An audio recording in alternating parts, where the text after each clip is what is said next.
পয়সা মালিক ইবনে দিনার পরে বাবা রে যাও আজকে রাতটাও তোমাকে আমি ছুটি দিয়ে দিলাম যাও।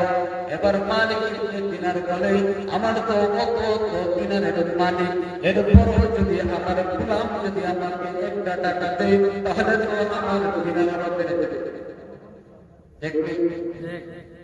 প্রতিদিন যদি আমি একটা টাকা করে দিই যেমন এক বছর করে করতে পারবে, বেশি হবে না? আওয়াজ না বলে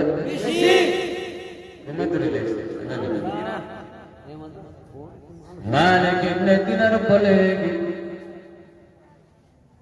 ও গোলাম যাও তোমাকে আজকেও আমি ছুটি দিয়ে দিলাম। মালিক ইবনে দিনার যখন ওই গোলামকে যখন আবার পারমিশন দিয়ে দিলেন যাও তুমি আবার তুমি যাও, ওই গোলাম গভীর রজনীতে আবার জঙ্গলের ভিতরে গিয়ে আল্লাহর কাছে বলে প্রভু গো আমার মালিককে আমি কি জবাব দেব আপনি যদি টাকা না দেন? আল্লাহ আবারও কিন্তু ওই একটা টাকা কিন্তু আবারও দিয়ে দিলেন। এইভাবে অনেকদিন পর্যন্ত ওই গোলাম মালিক ইবনে দিনারের হাতে একটা টাকা পৌঁছে। পাশের বাড়ি এক মুরব্বী চাচা বলে ও মালিক আপনার গোলাম কি করে আপনি জানেননি? কি করে? আপনার গোলাম তো ওই কবর থেকে লাশগুলো উঠাইয়া ওই লাশগুলোর কাপড় বাজারে বিক্রি করিয়া ওই বিক্রির টাকা দিয়ে আপনাকে সকাল হলে একটা টাকা কথা বলছেন মালিক আপনি যে গোলাম রাখছেন ওই গোলামটা প্রতিদিন রাত্রে জঙ্গলে গিয়ে ওই কবরস্থান থেকে লাশ উঠাইয়া ওই লাশের কাপড় বাজারে বিক্রি করে তারপরে ওই একটা টাকা সকাল হলে আপনার হাতে পৌঁছাইয়া দেয়। মালিক ইবনে দিনার বলে আপনার বিশ্বাস হয় না? আর মুরব্বী চাচা মনে মনে ভাবতেছে ওই গোলামটা আমার প্রয়োজন, যে গোলাম প্রতিদিন একটা টাকা দেয় ওই টাকাটা যদি আমাকে দেয় তাহলে আমি অনেক টাকার মালিক হয়ে যাব। হিংসা লেগে গেল, আসেনি আমাদের মধ্যে হিংসা? আজকে আমি যদি 1 লক্ষ টাকার মালিক হয়ে যাই আমার পাশের ঘরে চাচা বলবে কিভাবে তাকে আমার চিন্তা করবে। ওই মুরব্বী চাচা বলে ওরে মালিক আপনার কর্মচারীদের একজন সুর, আবার শুধু সুর নয় আপনার কর্মচারী কিন্তু কাপড় চুরি করে। না হয় আপনি বিশ্বাস করবেন না, আমি নিজের চোখে আমি দেখেছি। মিথ্যা না সত্য? যেটা বলেন না। মালিক ইবনে দিনার বলে ও চাচা আমার ওই গোলাম কিন্তু 5 ওয়াক্ত নামাজ পড়ে, যে 5 ওয়াক্ত নামাজ পড়ে সে কোনোদিন মিথ্যা কথা বলতে পারে না। আরে মালিক আমি মুরব্বী আমার কথাটাও তুমি বিশ্বাস করো না তোমার, কিন্তু বিশ্বাস হবে এক সময়। মালিক ইবনে দিনার বলে ও চাচা এখনো আমার বিশ্বাস হয় না।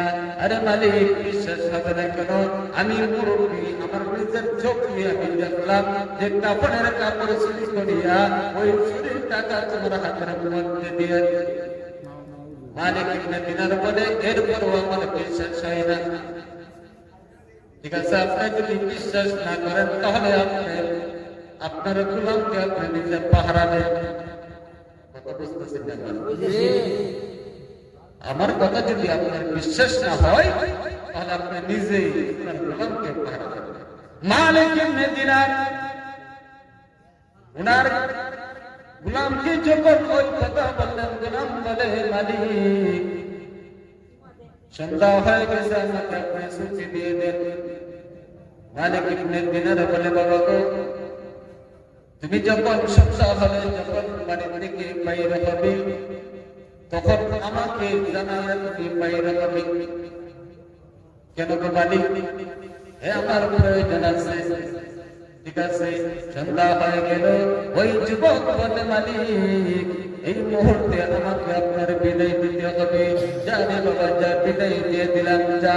এবার মালিক ইবনে দিনারের মনের মধ্যে একটা চিন্তা আছে, একটা টাকা করে আমাকে দে, ওই টাকাটা কোথায় থেকে আনে?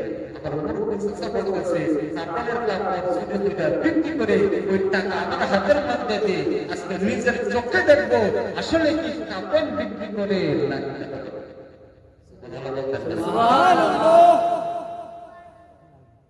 মালিক ইবনে দিনার বলে, যাও বাবা, তোমাকে আমি ছুটি দিয়ে দিলাম। মালিক ইবনে দিনার ওই কামলাকে যখন ছুটি দিয়ে দিলেন, কামলা এবার চলে গেল।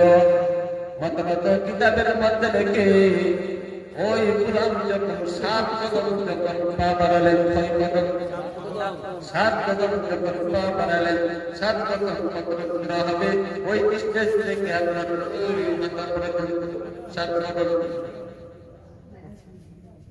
মালিক ইবনে দিনার বলে, আমার গোলাম যখন ওই 7 কদম যখন পার হয়ে গেল, তখন আমি তাকায় দেখি আমি মালিক ইবনে দিনার এমন একটা দেশের মধ্যে পৌঁছে গেলাম, ওই দেশের মধ্যে কোনো ঘরবাড়ি নাই, ওই দেশের মধ্যে কোনো গাছপালা নাই, ওই ঘরে ওই দেশের মধ্যে কোনো মরুভূমি নাই, ওই দেশের মধ্যে কোনো পানি পর্যন্ত নাই। ভেতর দিকে দেখা যায় বাঘ ভাল্লুকের আওয়াজ।